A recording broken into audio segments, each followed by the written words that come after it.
А на Каспии для усиления работы спасателей планируют привлекать сотрудников местной полицейской службы и волонтеров. Как же без них? Группы будут ежечасно и посменно патрулировать территорию береговой линии и в случае происшествия принимать активное участие по спасению утопающих. Такое решение было принято после рейда, совершенного заместителем акима Мангыстауской области Русланом Сакеевым. Он ознакомился с работой спасательной службы, оборудованием и техникой. В настоящее время в штате спасателей числится 48 человек, которые контролируют 30 прибрежных участков. Во время осмотра пляжей специалисты выявили незаконно установленный батут.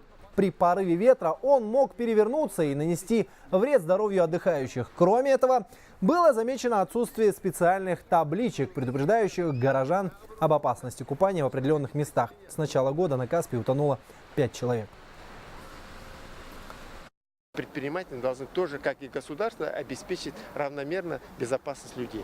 То есть там мы проверили мониторы и сейчас провели профилактическую работу, чтобы обеспечить соответствие катерами, и спасательными людьми, и оборудованием, и там громкоговорители и так далее. То есть ролики запустили вот разного характера. То есть эта работа мы должны совместно провести. Здесь не должно быть государство или частные лица, это должно сообща делаться.